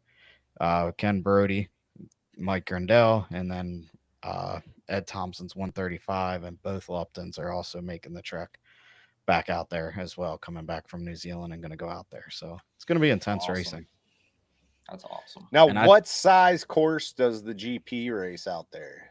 1 2/3 Mile and 2/3. So, man, all those West Coast boys better be fast, because that's from every time course size comes up. The West Coast boys, 1 2/3. I think this is the perfect recipe to either show that the fans are right and that we should continue to race on smaller courses, or those right guys are going to be right. Because I mean, you're going to have the most competitive field that's ever been raced out there. Obviously, you've had 4 or 5 competitive boats, but now you're going to have 10 to 13 that are competitive. Yeah, and each heat's going to have a good 1, 2, especially coming off of time trials. You're going to have the first fastest versus the 4th fastest. And are so they on. going to run time trials out there? Yep. All GPA All right. events now run time trials to do the lane assignments. So nice. You're definitely gonna see the competition level. And I mean, if it gets spread out like we've seen in the past, or like we saw at Tri-Cities, we got to look at it. I mean, GPA and HRL working together. GPA is on a huge growth year with their numbers and going to these big venues. Yep. It's time that if it doesn't work, hopefully it works. I mean, great to have multiple size courses. It shakes things up. But if it doesn't work, you got to go back to the drawing board and say, all right, we're growing. How can we continue this growth and continue to stop thinking about ourselves and put on the best show we can for the fans? Yeah. And obviously some of these courses, I mean, I don't know. Maybe San Diego's like, nope, we want 1 2/3. We want you guys in front of the fans more. That's the part, obviously, we don't know. But I think you can show them what the competition's like everywhere and be like, all right, this is what we want to try this year. Give us a year to try it and go from there if that's the way next year works. Yeah, so it is quite interesting. You did point out the growth of GPA this year. Just how many more boats they have. That's pretty impressive. I mean, from last year to this year, Chalet, he's coming back out. He's generally a West Coast boat. He pops out on the East Coast once in a while. Same thing with Rob Hall. You add Eric Christensen now. So that's pretty cool. You got Richards Racing sporting 2 boats. That's no easy task at all. That's pretty impressive. And to have two really good boats at that, not just, it's not like, oh, one's a slouch and one's fast. They're both quick. Good. One's I believe used to hold the record, the 1 mile record. Yep. Was it 1 mile? It was a mile and a quarter. Mile and a quarter. I think they still hold the 1 1/4 miles. Okay. But that, yeah. But so I mean, you sent me the list earlier, so let me just take a look at this real quick. So, yeah, I mean, you have Mahan, Rob Hall, Eric Christensen, Richards, Chalets, Hop, Richards, Grandel runs both. So, and then Thompson. So, Ed Thompson. So, yeah, that it just seems like overnight that GPA just doubled. Yep. That's Their question. numbers outside of having HRL boats. Yep. Yeah. Do we know That- who's driving the Chalis boat? Shell has. Uh, yeah. Will it be Harnack again? It would be Harnack Yes. again. Nice. Yeah. Awesome. Yeah, and he had an awesome Tri-Cities. I mean, Yeah. this boat comes out and all of a sudden it's winning heats and it's fast, and unfortunately had the DNF in the final, but was looking to win the final there in Tri-Cities. So they're going to be competitive Yeah. out there, San Diego as well. So we can count Richards, one of their boats, as a new boat this year because they just bought it and it only ran one time a year in the past. So you have Ed Thompson, new this year, Richards, Mahan, Eric Christensen. That's four GPs that you added. I mean that's And that's, Rob Hall hasn't been out in a few years. Yeah, he hasn't been But out he's since coming back out. Owensboro 2002, 2001, Yep. something like And you gotta that. think But you yeah, did lose that's a boat too. Like I hope Preston will be able to get back out next year, maybe even for San Diego. I yeah, don't know. yeah. That's crazy not seeing them on the list. I didn't even think about that. Yeah. So that is pretty impressive. And the reason why I'm trying to point this out is HRL and GPA need to continue working together. It's only going to grow. You get more interest when you have more boats on the water, and the only way you're going to have the maximum amount of boats on the water at all times is both organizations working together. It only does good for the sport. So Right. I was hopefully talking they about can get this. it going. I was talking about this the other day. Obviously, the GPA challenge worked out this year with the races that it was, but they were mostly East Coast and Midwest. I'd call Madison, I guess. Yeah. But I was wondering if this goes well in San Diego, the committees behind it, the towns behind it, all that good stuff. They love the Grand Prix. I think that if we do the GP challenge next year, which I believe it's going to happen, it should end in San Diego. Make the East Coast boats go west too. That would be awesome. You can, I think there's so much money in that town too. You have so many corporations that if you put on a good show, you promote it right, and you end there, oh, you'd get a ton that would tag along. Yeah. So Yeah, I think I'm in because- agreement. I Sponsors. think that would be great. I think that would be great to end it there. Yeah, us East Coast boats have been very fortunate that the West Coast boats come out, and I think be like Grandel, you got to show some love to the West Coast too and go out there. Yeah, for sure. Yeah, Definitely. hopefully we can keep the momentum going in the Grand Prix class. It's like you said. I mean, this year's been probably one of the best years for it since '90s, maybe. Yeah, Right. yeah, for sure. Yeah, Yeah, and I thought it was cool to hear from Matisse too. I mean, this is a guy in 2.5 stock and obviously been around the sport, but to see how much it affected him and that he liked it. Yeah, I'm sure there's many other racers that feel that too. And a lot of times I feel like some people get down and they're like, oh, it's GP. But GP's never been that way that we are GP, except Huey Newport. We are GP. But other than that, like most of us have boats in other classes. So we use our stature of being the bigger class to make the sport better and to feed down our lower classes. It's a joint effort. I mean, it's why all these races, I mean, Madison trying to get 2.5 stocks there and stuff like that. This is how we work together, is how it continues to grow. You build off that top tier organizations that can push it forward, and then it feeds down into the bottom tier classes. Yeah. I think So one it'll thing that's be- cool- or go ahead, bud. it'll be. I think San Diego will be pretty awesome. You're going to have time trials, and then hopefully throughout the whole weekend you'll have each set of qualifiers. You'll have 3 flights. I'm assuming that they'll do 3 flights of 4 boats each, and then one will have 5. Yep. And I so believe so. that would be cool. I mean, I know it's big enough that you can probably split it in half and run 6 and 7, but the outside boat just 7 GPs. save something like that for the Crazy. final. Damn near running Saves- 2 miles at that point. Yeah, Yeah, save that for the final. So Yeah. man, I'm gonna have to get on HydroSim and start practicing. Yeah, no Some doubt. time and runs. Time and runs from the island. But yeah, and other thing we didn't mention, obviously, if the materializes and we're able to take the GP35 out, but you driving, the points are tied. No pressure. We're not putting any Man. pressure on you again. But And to put more on you, Bipes just commented, "Do I need to have a shirt ready?" World record holder. Oh man, it record ain't a holder. world record hold. It ain't worth being It's- on a t-shirt It unless ain't, it's an it's actual not even a APBA record. It's not even a record. Nobody recognized my course record at Guntersville. Guntersville. so- Yeah. Where, Bob? Good, Well, good, exactly good what he just Guntersville. said. Yeah. But yeah, I mean, how cool is that? Obviously, the point structure in APBA and GPA isn't the same as HRL. Usually, you don't see this close of a points battle with the 100-point structure, but you do. You're going in this last event for GPA and APBA tied, and even third place, I think, is only 200 and some points back. So it's going to be an exciting weekend. Obviously, points battles just build up the anticipation for a final for the fans, and Yeah. hopefully it's promoted right out there and they talk about it on the PA and stuff to let them fans know, because a lot of San Diego fans might not follow Grand Prix America.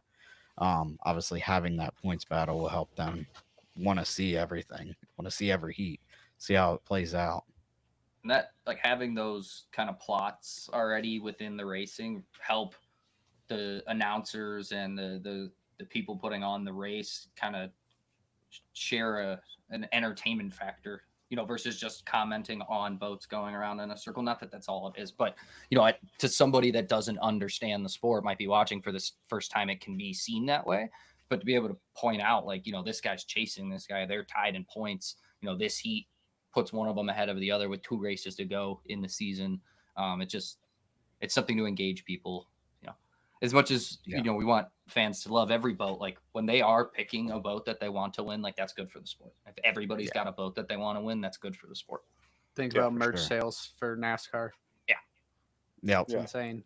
And we were talking, like, kind of back to your point about having the Grand Prix class, like, a lot of them have boats in other classes. Like, one thing I love is seeing, like, you got our boat, Mini GP, you've got Jacob's boat, which is, although it's not the same kind of hull, it's the same paint job as his dad's in the 350. And Richard, you see several of those. Matisse's boat Canfouche.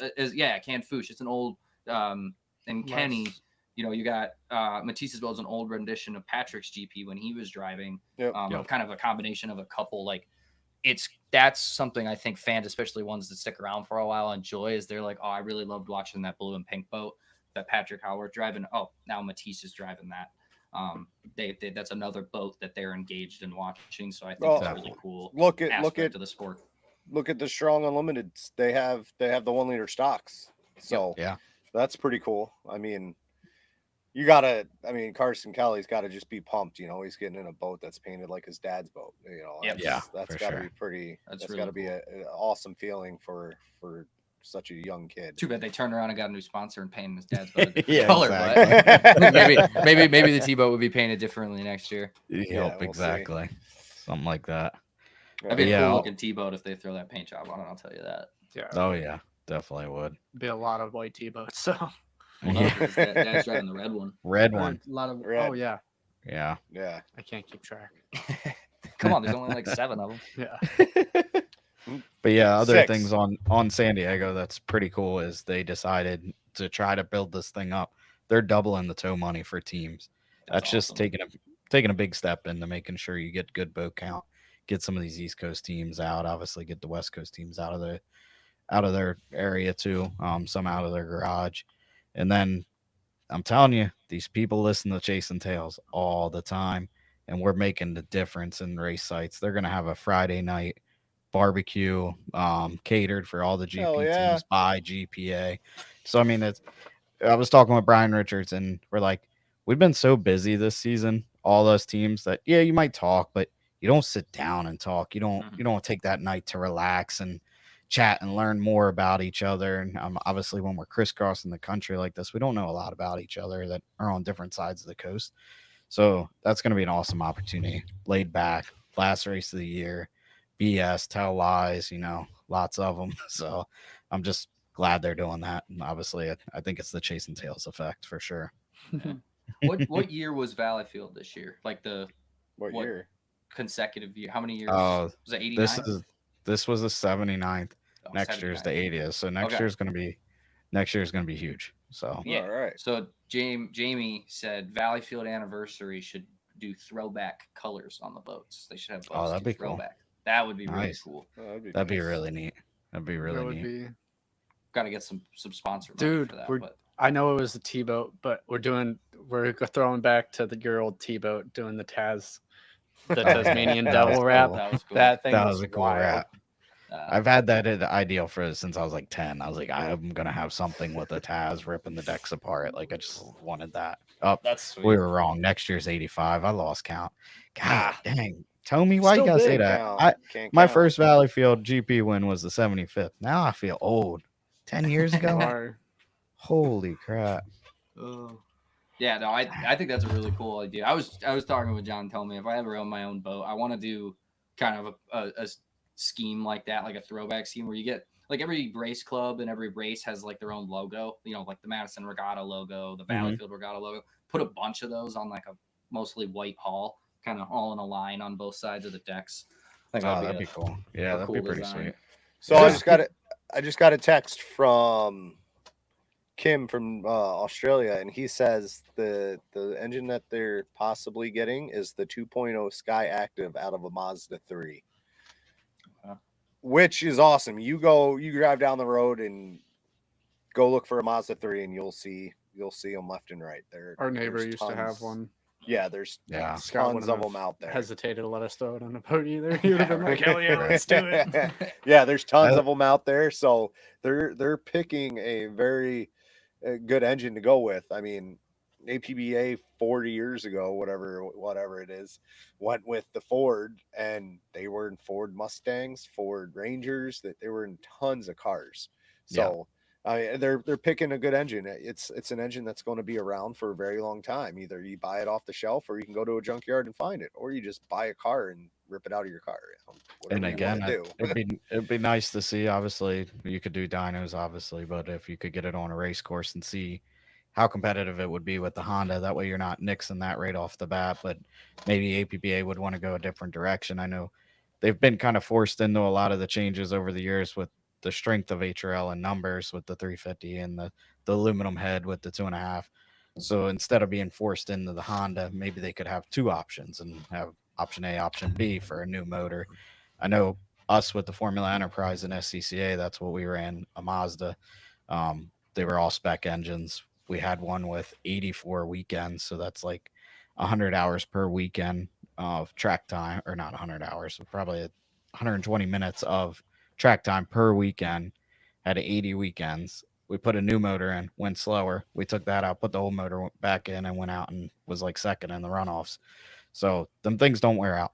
And then for some reason they rebranded it and called it a Ford, but it was still a Mazda.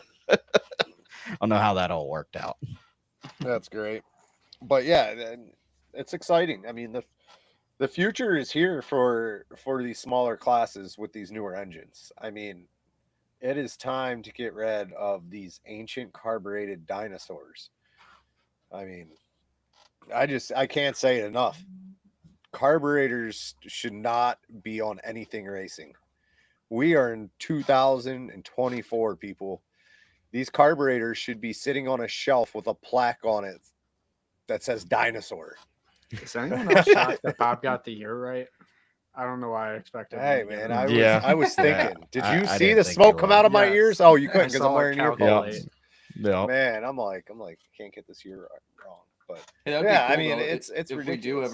we do ever extinct them, we could give us some race sites, some trophy ideas. Well, Shit, I'm I not hit the seeing- wrong button. I was trying to do producer, and then I was going to change the background color to red for Bobby's angry bird rant. But then I just joined. It kind of freaked me out. I like look down and I see Brandon. I'm like, what? I look up and I see saw- Brandon, I and it's saw two Brandon, different but it was angles, and different I'm Brandon. like, what is I going don't on? like it. I don't like it. Whoopsies. Sorry, folks. Man, Ignore that blip. freak some people out right there. But yeah, Elijah is also carburetors. in there. He's like, I'm over carbs. yeah, I don't know. yeah. I don't know if he's talking carbohydrates or carbs, as in motor carbs. I'm not sure which one. I kept seen giving that. him Slim Jims in Tonawanda. I was like, here's I Slim seen Jim, it. here's Seen Slim that Jim. boy drinking a Smirnoff Ice once. I was like, maybe he needs a beer. Oh man, you don't know about those Cambridge boys. Yeah. I'm Wow. glad he made it up to Tonawanda, Tonawanda though, man. I felt Oh bad yeah, he seeing got stuck at that an on airport in Facebook. like Charlotte or something. Yeah, he had to fly back to where he came from, and then caught another secret flight back. Jeez. And TJ picked him Secret. up. That's cool though. It's cool. It's another young guy we've got super involved in the sport. And even though he's not racing, I mean he's been in several races this year. Loves helping out. And He's working his butt off on boats, helping hopefully out. we can get so hopefully we that's can get awesome. him in a skiff here one day. That would be cool. You want to ride with Mason? Mason? Yeah, you want to ride with Mason Mason? needs a Elijah? rider. Elijah, get your dunk test. Jamie has- was He on might. I here. think he has it. He has it. There you go. I tried to Oh. put him Jamie- in at Cambridge. Golden. Nice. Golden. Jamie was on here trying to comment. He's like, maybe Matisse will ride with Mason. So he does need a rider. We could ask him. I don't know if Matisse Yeah. wants to get in this gift though. Yeah. Yeah, then he can go I don't taste like some of that skiff. Cambridge water. Right. Exactly. Yeah, I think I've drank more Cambridge water than I care to Yeah, admit or for want. sure. I think Elijah sure. would get in the skiff with Mason. I think he I would. think Nice. He would. I asked him in Cambridge, and he was down. And Okay, then well, you guys we already, have to he already had Corey, we have to make so- this happen We'll let between him and Elijah Corey and Kyle wrestle. Bipes. We got to get him in the skiff with Mason. Yeah. Bring it to Caesar's. Let's see if we can get some skips at Caesar's Creek. Elijah can come up there with Eddie and them. There you go. Get Yeah, Bipes can too. do that. Yeah. There were a Yeah, I couple. mean- 2 years ago, there was quite a few in Yeah. Caesars. That'd be cool. Yeah. There's we a can do that. there's a little points battle going on, so they might say, "Hey, let's get skiffs on, and let's extend this little points battle." Yeah. Yeah. That would be cool. That'd be As long as awesome. the Stewart Navy's all fixed up and Yeah. no more holes from they should be bumper by now. boats. Yeah. Uncle G said Kyle would cry like a baby. Yeah. if Okay. we We do definitely need- need the new Cardos for that. Yes. Yes. Oh man. We need it for both. Even if we put Elijah in, I would On love record? him and Mason. On Yeah. record. We're on getting one of the record. GoPros or an Insta and putting it inside the shield just so we can get full waterworks. There you go. Just straight in there. Hey, It's no the 10 wide advisor eye. allowed. Just you got this that camera would hanging that off. would be within the rules because you can't No. have it on your helmet, but it doesn't say you can't have it in your helmet. It Right. says attached to helmet. Well, it ain't attached. It's It's not floating. attached. It's a Floating. magnet. It's a magnet. Magnets. Yeah, the magnet's not Yep. attached. Exactly. It's not attached. There's a He thing. say Elijah said as long as Brandon is not driving. Man, what's he think I'm crazy? I mean, I am, but I mean, I sink on my Yeah. wing, on my spin, on my. You don't put hydro drivers in skiffs, man. No. Man, and one time I had J. Michael. his wife I in had it. J. Michael Kelly ride with me. I bet you He wasn't regretted riding. He that. wasn't riding the next day. No, One and done. this is a boy that probably goes in outboards. He probably done that topo race, and the skiff shouldn't scare him, man. I didn't think. I think it's something about like you said. It's just not being in control. You're not. It's Oh, yeah. totally different. I don't know how I did it for so many years with Pack, but now just it had nothing to do with Mason. He was driving fine, nice and Yeah. slow. It was very nice for me, but it's just not having that control. Like I'm like, dude, no, stop, slow down. That's why I kicked the kill switch. I'm done. I don't find it that bad. it's- Sometimes when you get in with someone you don't know how their driving is, like when I was young and dumb, I used to just jump in and skip with anyone. I didn't care. Yeah, like And Jimmy then, Rhodes. Jimmy Rhodes, that one bit me in the ass. Man, every turn we wung out, and then he kept going under the water. And then, or no, I kept going under the water. So one time he was sitting there, he's laughing at me, and the boat snapped around and put him under the water. He's like, "What the was that?" That Then, was one mean yeah. tangerine. Yeah, man, No. him, and then I don't know. I think I jumped in with Mitch Brown one time, and he's going around the corner, and he's just driving like a truck driver. I'm like, "What are you doing?" I'm like, "You're not supposed to be going like this with the wheel." Yup. But yeah, there's a few people I rode with. I'm just like, I mean, not Mitch Brown or anyone like that, but Dude, what are there's the- some one of people I'm like, I'm those- never doing it again. One of those GP vintage drivers in Valleyfield was doing that. He was buzzing the tower on the front stretch. He's going down the front stretch just like this. And you could see the boat going back and forth. I'm like, this Yeah. dude is crazy, man. You got I some feel like slop in that's those how they steering drove them cables. things, man. Right? Jeez Louise. Those things are wild. You That know was, what? that was cool thing about Mott. We had a good vintage turnout. There was We- probably like 12, 15 of them, something like that. That's good. It's a good know, spot for them when I you don't talked- have enough inboard boat count. I talked about this weekend with these vintage guys. You know, they want to go order a brand new vintage boat, brand new, never ran, never raced before. I don't know how it's vintage, but we're not going to get on that subject. But if you're going to build a brand new vintage boat, modify the sponsons a little bit, modify the back, make it a better ride. You don't need to make it exactly like it used to be because it's never raced before. Don't. So this 80-year-old guy who just spent $100,000 on this vintage boat goes out and gets the living crap beat out of him. Make it a better ride. Yo, Yeah. were y'all there that time when Dad drove that e-service runabout of Ronnie's dad's? Man, that hit me hot. He's like, whoa. I was just laughing. I mean, he's doing like 20 mile an hour, just freaking launching out of the water like a dang dolphin. Man, that thing was hilarious. Oh man, he's just sitting there and he's up in the air. He's like, Uncle And G it's said like- enough. and it's like you sit like all the way. Actually, it's a little bump out that hangs like behind the transom. Over So the you're transom. almost- Yep. You're almost sitting over the transom. Talk about Just put his head in. I bet the back of his head got I wet. I can't say it, but it looked like a monkey in a football. 100%.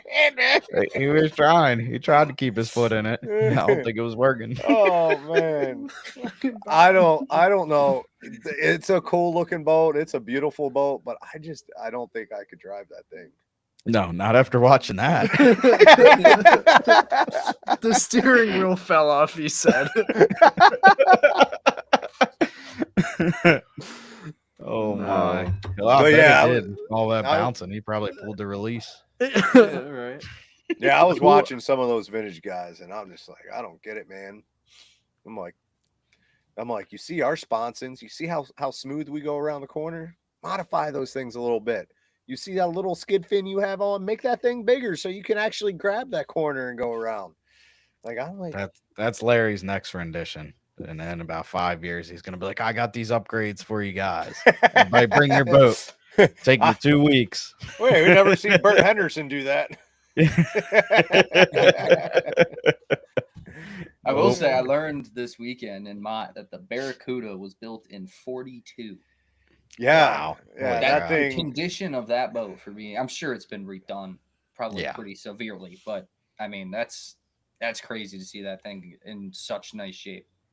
Yeah, I mean, that for And thing's how so old, it looks frequently like it's it's from been work. driven. Yeah. It's been yeah, I feel like it's at every consistently- event. yeah, for years. Thing looks and like it years. was from the Civil War. Yeah, it does. You think it looks Yeah. like a turret's gonna It pop is, up out of the it is freaking front. crazy looking. Dude, all it's I know cool, is when man. that thing pulls out next to you, it's scary. It throws off like 3-foot waves. When Oh my when you were gosh. just sitting there, I was Yeah, like, you dude, pull it's out with the terrifying. vintage? No, just flat bottoms. Wouldn't surprise me. No, I was about to say, I got it again. Getting some testing some laps pro- in. Yeah, just Oh. some flat bottoms. One thing we didn't, when we were talking about Mott, that we didn't touch on, I want to give a shout out to Jim Wilson, Tina Wilson, Brandon Yeah. Z-Mac, The guys whole all Team that- 20. I mean, that boat looked awesome this weekend right out of the box. No, you got some. Brandon was driving it like a madman too. Yeah, he oh my was. god. Dude, He I was love the flying video into of him. those turns. I love it. The video on board where he's doing the yoke system. It's so cool. It's so I wouldn't cool. want to drive it. See him but- going to the corner and he doesn't have a headrest, so his head's like ding ding ding ding ding ding. Yeah. Yeah. I do But, have a mold. I can make him one. That thing is for coming out of the box, it's pretty fast. It was very impressive. I know it's a shame they couldn't get it ready and running for Saturday, but they made some laps on Sunday, and that boat has a lot of potential. I know a lot of people. I know I'm for one. I'm one of those people. I was skeptical of them putting a 350 cell in it, but I don't think it's going to be an issue. I think it's going to be fine. I think it's going to handle well. I don't think it's going to be too much drag. And That thing was hauling ass on the outside. I think it's awesome. I mean, if it truly does work out, this opens up a whole new line of people that can drive 2.5 stocks. Yeah. I know last year, Alex Manga, I always say it wrong. He was looking at 2.5s. We kind of got him looking at boats and stuff, and he just could not fit in any of them. Went up to 2.5 mod, could not fit in any of them. So he went to 350, and 350 is a great class, but some people might be a little hesitant to jump straight into that. I know if my first ride was a 350, I would have told all of you to buzz off because Yeah. that's crazy. I mean, this thing's Yeah. out here running in his like 5th, 6th event, and he's got Bobby and Jimmy King in the Yeah. 300 and the 242. Like for somebody, Yeah. for somebody learning, we can get people experience in a class with other people similar in experience level, and boats that aren't absolute rocket ships. For sure. I think it can be good for people as they grow into the sport. Yeah, And not I that mean, Alex is doing a bad job by any means. because the He's doing a 350 great cell, job. it's wider, more leg room, everything.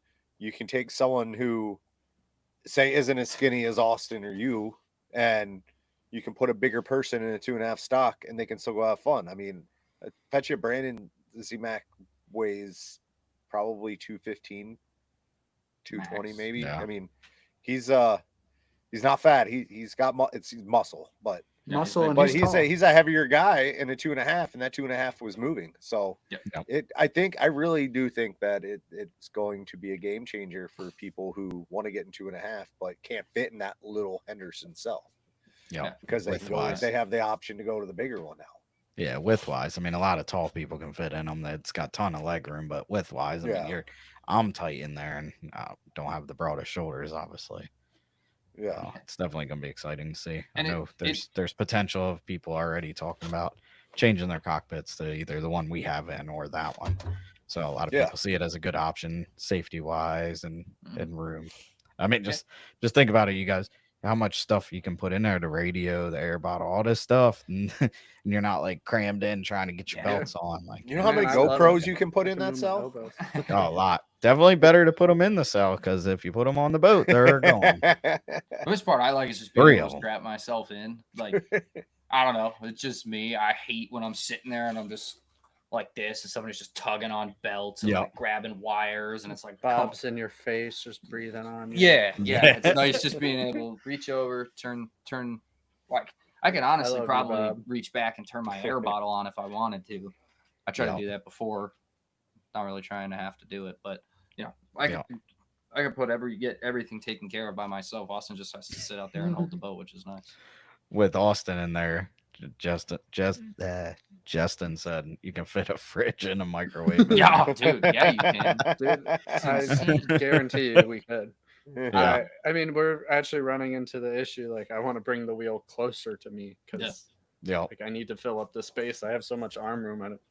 Yeah, I don't know how Too you much. drive like this. Like That's how we I gotta drive. have a steering wheel I'm- right here. I've Dude, always drove my like- car like out like that.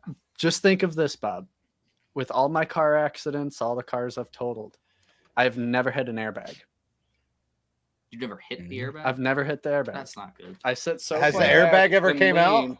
Yeah, every time. Oh, I just sit so far back and like lean. Jeez Louise. That That ain't I how was race too- equipment's supposed to be. you know No. that's what the Hey, I airbag don't is move actually though. supposed to help you so you don't Yeah, like right? Yeah, get I whiplash that, so bad. But Yeah. That's what I like told to- him. I said, I'm man, lazy. I know y'all are taller than me and got a little bit longer arms, but I have like longer arms than I'm supposed to have. And I literally was like driving with my two fingertips, like, okay. Hey, like, let's yeah, not we're going talk through a about big turn. airbags and boat racing because I don't want anyone to get that idea. No, Hell I no. don't need to be hit with nothing. Hell Nope. no. I will So cut wires. this is one thing I was thinking. Sorry, which- we're out of time. So I was, just watching boats and thinking, I think box roll for 350s need to be opened up to longer. I think these 350s with the added power from the 305 to the 350, they need to be longer to be more stable so it's safer.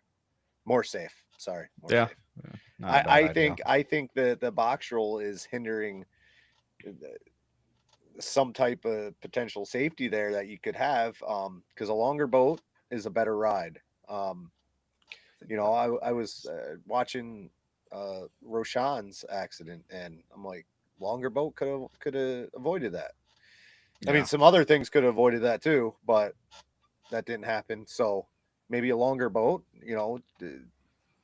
I was just thinking about that the other day, and I really would like the box roll to open up just a couple feet lengthwise, not widthwise, but lengthwise to try to, if we're going to race in these rougher conditions, I really do think that a longer boat would be more safe for these 350 guys.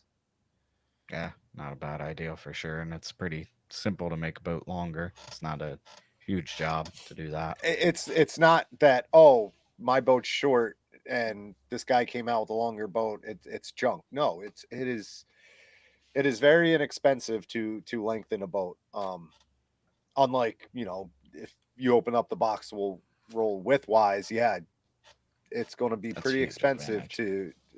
that's a huge advantage, and it'd be very expensive to make your boat wider. But I think allowing these 350s to be a little longer to add more stability on these rough courses is something that racing organizations need to look at. Yeah. Question, Brandon, just because my memory isn't as good as the rest of your guys's. The Couchet's boat, is that the boat that me and you extended the time I was out with you, or was that the boat that caught on fire? That's that one. That's Okay, that one. sweet. Yeah, I said that it was- before I drove it, but I wasn't. I like started second guessing myself because I was Yep. like, it's pretty cool. I get to work or drive a boat that I worked on when I was like 12. Yep, but exactly. I said yeah. it. I'm like, was it that boat? Yep. Yeah, we did a bunch of changes, made the boat too light on its feet. It was just loose. Carson didn't like it. So after she let me drive it and I ripped the whole bottom out of it, we're like, might as well just make the boat longer. And it handled a ton better. To Bob's point, it leveled out. It drove nicer. Obviously, I think we just somewhat got too heavy, too many changes at once. A lot of things on the sponsons, but obviously, still a good boat ride. Yeah, I will say, I mean, I know I talked to Handy's a bunch last year about that boat with trying to help them get up to speed, and they were having. I mean, I asked Colin how many times he got on the wing, and it was like he pretty much said never. Didn't use it, just left it straight up. If I didn't get on the wing by the start finish line, and I was upside down. So there's some speed there. I mean, especially with Matt in it, he's a little bit smaller than them guys. He's about my size. I think there's some potential still with that boat. It was definitely quick. I mean, wasn't a slouch. Came out of the turns nice. Turned nice. Didn't grab or hook or anything. So nice, good. Yeah, there's a testament to your longer theory, Bob. Yeah, I really do think, I just at Tonawanda, you watch a lot of boats and they're porpoising or hitting rollers, and what's the best way to get over these rollers rather than flying it? A longer boat will get over them more safe, and it would keep boats from stuffing. I mean, we had 2 boats stuffed this year. That's something that should never happen, and it happened twice in 1 year in rough water. So I really do think they need to look at opening up the box roll, extending it, not widening it, because I think that would cause a lot of problems with new boats coming in and obsoleting old boats. But if you can make them a little longer, more safe, more stable ride, I really think they need to do that. But there you go. But we're just a podcast, so exactly. Well, anything else, you guys? I don't know. I think we covered everything. I do real quick. Just want to give a shout out, Genesee County Parks, Marine Prop Riders, everybody helped put on Mott last weekend. All the teams for showing up. We haven't had a hometown race other than Mott last year and Belleville last year, and this was the only one this year. So appreciate you, everybody coming out to Michigan, trying to get racing going out here a little more again, and hopefully we can keep bringing more of you guys out here. Shout out to the whole Team 20 Jet Management LLC for being the title sponsor. Yeah, that's awesome. Race was pretty close to not happening, and some last minute help from them and some other people really made it come through and made for an awesome event. So hats off to those guys. And Jim Wilson makes some of the best spaghetti sauce. He That does. stuff was It was damn freaking good. delicious. I don't know what he puts in it, but I want some more of it. Yo, did I see your Dry kid putting ice. candy corn in his spaghetti? Yes. Nice. God, Did he? peeing in the bushes, man. Candy corn and peeing Yo, in the bushes. You better make sure he knows, Kyle. Make sure he knows he can't pee in the bushes at a race, especially at State Park. Man. Remember when that cop came and got you at Portsmouth? Yep. That was Yeah. the Oh, one of the don't know funniest that things. law. So I think just so everyone knows, next week, it looks like we might be doing some showing some different things in corners, straightaways, fighting for lanes, established lanes, just to explain it if you tune in and you don't really understand some of the rules. Yeah. I think we're going to do that, and I think it's awesome to. We'll get on there. We'll show the limiteds on Hydro Sim, even though we Yep. mainly talk about inboards, but we'll also show the GPs and also give us a chance to talk about San Diego more. And then Yeah. maybe maybe we can all, I don't know, figure out a way to hop on there and use some competitors' GPs and have a little race. Yeah, I don't know. Maybe we have to heats. pre-record it. I'm not sure, but we'll see.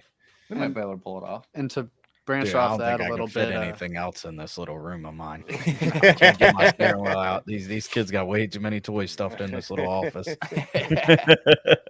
and branching off the sim, kind of showing you guys the start and stuff. We're going to be trying to start to bring back the Hydro 101 segment, but in a little bit different of a way. We're going to maybe do some pre-recorded videos and really dive into the depths of everything from our rule books, which are quite deep, if most fans have seen this year, to just videos like Brandon was doing, working on the boat, Where's fixing Bob? Bob's broken broken Looking boat for stuff, Bob. and Looking Just- for Bob. Man, yeah, anything to Man. bring you guys more knowledge and better understanding of how this very crazy, intricate sport works. Yeah, and on that point, definitely feel free to comment. Obviously, you can message us, anything like that, anything you want to know more about. Obviously, we've been in the sport for so long. There's things that we don't even think of that you guys would want to know more about. So definitely throw it on there. We'll get it rolled into the podcast, and also check out our website, chasintailspodcast.com. You can see our merchandise on there from River City Printing. Also, if you like the show, you can donate to the show, help us expand these things and make this into a better show as we go into 2025. Anything else, next- boys? Yeah, just if you got friends, let's say from racers teams, you got friends that are looking to get into the sport, or have been following in, or just trying to learn more, and you don't have the time to necessarily sit down and explain it. Tune in next week. Tune in the next couple episodes. Like we said, we're gonna try to get some more educational content out there, and these next couple episodes, I think, are really going to be a bulk of that. You can always go back and watch it, but I think it would be a good time live, be able to ask questions live, and we'll do our best to try and teach some people more about the sport. I'm finally going to learn something. I was going to say, Kyle Bipes might learn that his wife's going to be a better driver than he ever thought he could be. Kyle Bipes is a great boat holder, though. We can I did have hear it, Damn yeah. Bipes. straight. We can have Bipes be in the sim for our video as the what not to do guy. He's going to be the beef. We're going to make Yeah. him be the beef. Yeah. Riding and then feel Donuts. going, woo! Shout out the beef. Right. The beef. One day we will get the beef on this podcast, and same We're thing. saying it We're- now. Valleyfield or Tonawanda next year live. Oh, dear. Definitely. Let's Go do into it. his camper. Yeah. Okay. Mason's hosting that episode. Mason's hosting that because we're gonna leave him in there and run away again. Yes. See ya. Yeah, but yeah, we're gonna have a lot of cool guests coming up too, especially this winter. We got some industry people working on some performance data system people, one of the owners there to come on, people outside of our sport as well, to learn more and get some new faces on here besides just people within our sport. Anyone that you think could be a part of our show, you want to see them interviewed, again, same thing, drop us a line, make sure you tell us who you want to see, and we'll talk to them. We'll razz them up. What Jimmy Stewart say? He said he'd take Bipes out there with him. All right, there you done deal. There you go. There you Yes. go. There you go, BB. Bipes. One of the best in skiffs. You can put you can ride with him Oh. Or Mason, your choice. or Mason. You choose. You choose. I think I know who I'm picking. Oh, that'd be hilarious. So Good yeah, on Dennis. and so yeah, Madison sounds like they want to get 2.5s or skiffs there. Hopefully both. That'd be awesome. That's another big race that's trying to grow more. Just like San Diego, look at that with 13 GPs. That's pretty awesome. I think it's only good for the sport that these other classes are coming to these bigger events. It's more exposure for the smaller classes that you wouldn't generally get. These bigger races pull a lot more fans, so you put smaller boats in front of fans, they're like, oh, it's something I can afford, rather than having to have Goodman Real Estate or one of those big sponsors. So yeah, I think it's going to be great, and hopefully we can get one or two more classes on at Madison next year. That'd be awesome. Agreed. Yeah, I'm looking definitely. forward. I hope that can happen. Yeah. So is that it for tonight, boys? Yeah, Believe that's so. it for We'll wrap it up. episode 18. Thanks for watching. Make sure you like, subscribe, and follow to all our channels, Facebook, Instagram, and YouTube. And we'll see you And next check week. out the website. Yeah. There you go. Catch y'all next week.